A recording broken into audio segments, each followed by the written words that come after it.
भगवान शिव ने भी जन कल्याण के लिए अनेक अवतार लिए हैं।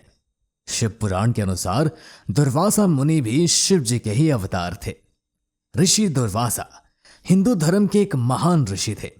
वे अत्रि और अनुसुया के पुत्र थे और महर्षि दत्तात्रेय और चंद्रदेव के भाई थे। ऋषि दुर्वासा को उनके गुस्से वाले स्वभाव के लिए जाना जाता है।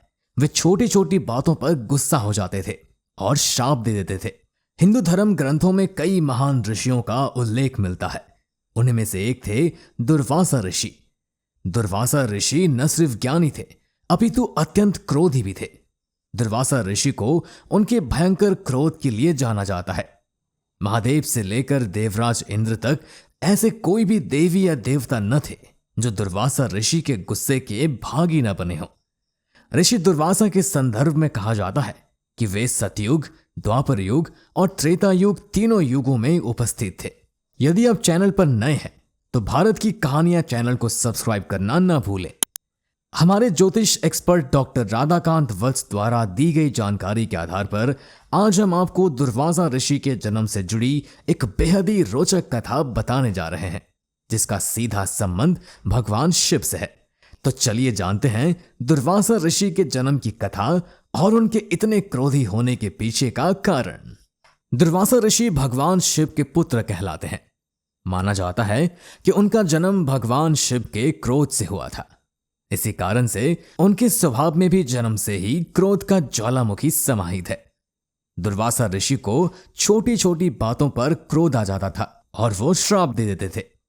पौराणिक कथा के अनुसार एक समय जब माता पार्वती भगवान शिव के साथ एकाकी समय व्यतीत कर रही थी, तब अचानक से देवताओं ने उनके एकांतवास में खलल डाल दिया, जिसके बाद भगवान शिव का क्रोध अपने चरम पर पहुंच गया। भगवान शिव का क्रोध देख सभी देवता छुप गए। इतने में माता अनसुया भगवान शिव और मां पार्वती के दर्शनों के लिए पहुंची। माता अनसुया को आता देख माता पार्वती ने भगवान शिव को शांत कराने की कोशिश की। भगवान शिव शांत हो गए, लेकिन उनके क्रोध से जन्मी ऊर्जा कैलाश पर इधर उधर टकराकर कैलाश का ही नुकसान करने लगी। सभी देवतागण और महादेव के परिवार के सदस्य भगवान शिव के पास पहुंचे और उन्हें इस क्रोध ऊर्जा को नष्ट करने की प्रार्थना करने लगे। तब भगवान शिव ने बताया कि वो इस ऊर्जा को पुनः अपने अंदर नहीं समा सकते हैं, क्योंकि ये ऊर्जा उनके तीसरे नेत्र से निकली है और उनका तीसरा नेत्र अगर दोबारा खुला तो उससे सृष्टि को और भी नुकसान होगा। महादेव की बात सुन माता अनसुया ने भगवान शिव से आज्ञा मांगी कि वो अपने तपोबल से उनकी इस क्रोध ऊर्जा को अपने भीतर धारण कर सकती है। महादेव ने भी माता अनसुया को आज्ञा प्रदान की, जिसके बाद माता अनसुया ने इस ऊर्जा को अपने गर्भ में धारण किया। क्योंकि माता अनसुया ने क्रोध ऊर्जा को गर्भ में धारण किया था, इसी कारण से महादेव के क्रोध से ऋषि दुर्वासा का जन्म हुआ और क्रोधाग्नि से प्रकट होने के कारण उनके स्वभाव में अत्यंत क्रोध समाहित हो गया। चलिए अब जानते हैं कि ऋषि दुर्वासा के श्राप का शिकार कितने लोग हुए थे। पिता शिव जी को भी दिया था श्राप। एक बार दुर्वासा ऋषि भगवान शंकर से मिलने आए। शिव गणों ने दुर्वासा ऋषि से अपनी मस्ती शुरू कर दी, जिससे क्रोधित होकर दुर्वासा ऋषि ने शिव जी को श्राप दे दिया कि शिव जी का पार्वती जी से पुनर्मिलन तभी होगा जब शिव जी अपना जटाधारी रूप, शरीर पे भस्म, गले में सांप वाले रूप को त्यागेंगे। अगर शिव जी ऐसा नहीं करेंगे तो वो विवाह नहीं कर पाएंगे। लक्ष्मण को भी दिया था श्राप। वाल्मीकि रामायण के अनुसार एक दिन काल तपस्वी के रूप में अयोध्या आया। काल ने श्री राम से कहा कि यदि कोई हमें बातें करता हुआ देखे तो आपको उसका वध करना होगा। श्री राम ने काल को वचन दे दिया और लक्ष्मण को पहरे पर खड़ा कर दिया। तभी वहां महर्षि दुर्वासा आ गए। वे भी श्री राम से मिलना चाहते थे। लक्ष्मण के बार बार मना करने पर वे क्रोधित हो गए और बोले कि अगर इसी समय तुमने जाकर श्री राम को मेरे आने के बारे में नहीं बताया तो मैं तुम्हारे पूरे राज्य को श्राप दे दूंगा। प्रजा का नाश न हो, यह सोचकर लक्ष्मण ने श्री राम को जाकर पूरी बात बता दी। जब श्री राम ने यह बात महर्षि वशिष्ठ को बताई तो उन्होंने कहा कि आप लक्ष्मण का त्याग कर दीजिए। साधु पुरुष का त्याग व वध एक ही समान है। श्री राम ने ऐसा ही किया। श्री राम द्वारा त्यागे जाने से दुखी होकर लक्ष्मण सीधे सरयू नदी के तट पर पहुंचे और योग क्रिया द्वारा अपना शरीर त्याग दिया।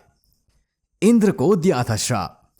ग्रंथों के अनुसार एक बार ऋषि दुर्वासा ने देवराज इंद्र को पारिजात फूलों की माला भेंट की, लेकिन इंद्र ने अभिमान में उस माला को अपने हाथी ऐरावत को पहना दिया। ऐरावत ने उस माला को अपनी सूंड में लपेटकर फेंक दिया। अपने उपहार की यह दुर्दशा देखकर ऋषि दुर्वासा बहुत क्रोधित हुए और उन्होंने इंद्र सहित पूरे स्वर्ग को श्रीहीन होने का श्राप दे दिया। तब सभी देवता भगवान विष्णु के पास गए। भगवान विष्णु ने देवताओं से कहा कि तुम सभी दैत्यों के साथ मिलकर समुद्र मंथन करो, इससे स्वर्ग फिर से धन संपत्ति से पूर्ण हो जाएगा, साथ ही अन्य अमृत भी मिलेगा। देवताओं ने ऐसा ही किया। भगवान कृष्ण और देवी रुक्मणी को भी दिया था श्राप। एक पौराणिक कथा के अनुसार भगवान कृष्ण और देवी रुक्मणी शादी के बाद ऋषि दुर्वासा के आश्रम पधारे। उन्होंने दुर्वासा ऋषि को महल आकर भोजन और आशीर्वाद देने के लिए आमंत्रित किया, जिसे ऋषि ने स्वीकार कर लिया। दुर्वासा ऋषि ने कहा कि आप जिस रथ से आए हैं मैं उससे नहीं जाऊंगा, मेरे लिए अलग रथ का इंतजाम किया जाए। लेकिन रथ एक ही था। उनकी शर्त मानने के लिए भगवान ने रथ के दोनों घोड़े निकाल दिए और श्री कृष्ण और देवी रुक्मणी रथ में जुट गए। रथ खींचते खींचते देवी रुक्मणी को प्यास लगी, तो उनकी प्यास बुझाने के लिए श्री कृष्ण ने जमीन पर पैर का अंगूठा मारा, जिससे गंगा जल निकलने लगा। इससे उन्होंने अपनी प्यास बुझा ली। जब ऋषि दुर्वासा को यह जल पीने के लिए कहा गया तो वो क्रोधित हो गए और क्रोध में ऋषि ने भगवान कृष्ण और देवी रुक्मणी को 12 साल अलग रहने का श्राप दे दिया। साथ में कहा कि जिस जगह गंगा प्रकट की है वो स्थान बंजर हो जाएगा। ऋषि के श्राप के कारण द्वारकाधीश के मंदिर में रुक्मणी की कोई भी मूर्ति नहीं है। इसकी वजह राधा नहीं, ऋषि दुर्वासा का श्राप है। उनके क्रोध के कई लोग शिकार हुए। एक बार दुर्वासा ऋषि ने हनुमान जी की माता पुंजिक स्थली नामक अप्सरा को भी वानरी हो जाने का श्राप दिया। पुंजिक स्थली के बहुत क्षमा मांगने पर भी ऋषि ने उन्हें इच्छा अनुसार रूप धारण करने का वर भी दे दिया। महाभारत के समय ऋषि दुर्वासा का एक ऐसा वरदान जिसका बहुत महत्व है।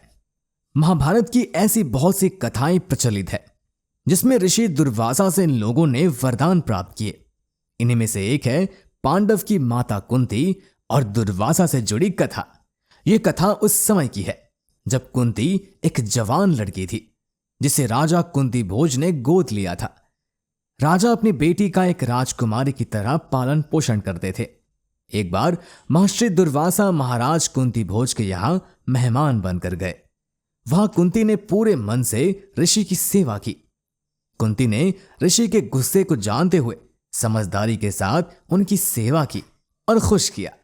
ऋषि दुर्वासा भी कुंती की सेवा से बहुत प्रसन्न हुए और जाते वक्त उन्होंने कुंती को अथर्ववेद मंत्र का ज्ञान दिया, जिससे कुंती अपने मनचाहे देव से प्रार्थना कर संतान प्राप्त कर सकती थी। इसी वरदान की वजह से कुंती ने सूर्यपुत्र कर्ण, युधिष्ठिर, भीम, अर्जुन, सहदेव, नकुल को जन्म दिया। चलिए अब जानते हैं ऋषि दुर्वासा के वैवाहिक जीवन के बारे में। दुर्वासा ऋषि के 2 विवाह हुए थे। ब्रह्म वैवर्त पुराण के 4थे भाग श्री कृष्ण जन्म खंड के अध्याय 24 के अनुसार उनकी पहली पत्नी कंदली थी, जो एक ऋषि औरव की जांग से उत्पन्न हुई थी, और दूसरी पत्नी श्री कृष्ण की बहन एकानशा थी, वही जिनको कंस ने पटक कर मारने की कोशिश की थी। कंदली को ऋषि औरव ने बिना किसी माता के अपने शरीर से ही अपनी जांग की त्वचा से उत्पन्न किया था। इस प्रक्रिया को विज्ञान आज क्लोनिंग के नाम से जानता है। क्लोनिंग में शरीर की कोशिकाओं को विकसित करके परख नली में भ्रूण बनाया जाता है। कंदली जब युवा हो गई तो एक बार अपने पिता औरव ऋषि के साथ आकाश मार्ग से प्रयाग की यात्रा के दौरान उसने आकाश से भी अत्यंत तेजस्वी दुर्वासा ऋषि को देखा। अंतर्यामी औरव ऋषि ने जब अपनी पुत्री को दुर्वासा ऋषि को देखते पाया तो उन्होंने नीचे उतरकर अपनी पुत्री को उनसे मिलाया और दुर्वासा से कहा कि मेरी पुत्री के मन में आपसे विवाह की अभिलाषा है। दुर्वासा बहुत समय से तपस्या के कारण एकाकी महसूस कर रहे थे और तुरंत ही विवाह को राजी हो गए। ऋषि औरवे को मालूम था कि दुर्वासा बहुत जरा सी बात पर नाराज होकर श्राप देने वाले ऋषि हैं। उनको यह भी अनुभव था कि उनकी पुत्री भी बहुत कटु स्वभाव की तथा बात बात पर बहस करने वाली क्रोधा थी। उन्होंने कन्या का हाथ दुर्वासा को सौंपते हुए एक वचन मांगा कि कंदली को आसानी से श्राप नहीं देंगे। इस पर दुर्वासा ने वचन दिया कि आपकी पुत्री के 100 अपराधों तक मैं उसे श्राप न देने का वचन देता हूं। 2 प्रचंड क्रोधियों की शादी का यह सिलसिला मुश्किल से कुछ ही वर्ष चला। ऋषि दुर्वासा पूरे ब्रह्मांड में घूमते रहते थे। उनके अनेक स्थानों पर आश्रम थे, हजारों शिष्य थे। कंदली अकेली ही कुड़ती और मौका मिलते ही ऋषि की ऐसी की तैसी कर डालती, लेकिन दुर्वासा उसे कुछ नहीं कहते थे। लेकिन एक यात्रा से देर रात लौटने पर दुर्वासा जब अपनी पत्नी से यह कहकर सोए कि मुझे सुबह ब्रह्म मुहूर्त में अवश्य जगा देना, आवश्यक तपस्या करनी है, कल सुबह का मुहूर्त ही उसके लिए शुभ है, वो योग फिर अनेक वर्षों बाद ही आएगा। लेकिन सुबह दिन चढ़े, जब दुर्वासा की नींद जब सूरज की तीखी गर्मी से खुद ही खुली, तब तक कंदली सो ही रही थी। जब दुर्वासा ने उसे जगाकर पूछा तो वो कटु शब्दों के साथ उनसे बहस करने लगी। तंग आकर दुर्वासा ने कहा, अरे दुष्टा प्रतिदोहिनी, जहां राख का ढेर बन जा। और कंदली राख बन गई। जब क्रोध समाप्त हुआ तो दुर्वासा प्रायश्चित में प्राण त्यागने के लिए योग मुद्रा में बैठ गए। तभी भगवान विष्णु एक बालक के रूप में वहां प्रकट हुए और उनको दिलासा देते हुए कहा कि यह सब देव इच्छा से हुआ है। आपका विवाह श्री हरि विष्णु के अवतार श्री कृष्ण की बहन एकानशा से होगा और वही अगले अनेक जन्मों तक आपकी पत्नी बनी रहेगी।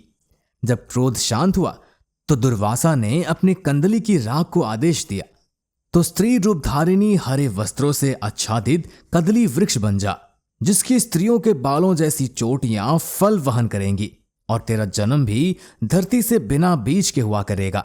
जब तक धरती पर मानव सभ्यता है, तेरे कदली फलों से ही समस्त यज्ञ, हवन, पूजा, अनुष्ठान और कथाएं संपन्न होंगी। तुझे विष्णु और शिव दोनों ही पूजाओं में पवित्र प्रसाद के रूप में स्थापित माना जाएगा। यह वीडियो देखने के लिए आपका बहुत बहुत धन्यवाद। अगर आपको ऋषि दुर्वासा की यह जानकारी पसंद आई हो तो वीडियो को लाइक करें और कमेंट में अपना अभिप्राय जरूर दें और अपने दोस्तों के साथ भी शेयर करें। हमारे चैनल को सब्सक्राइब करना बिल्कुल ना भूलें ताकि आप हमारी सभी नई वीडियो सबसे पहले देख सकें।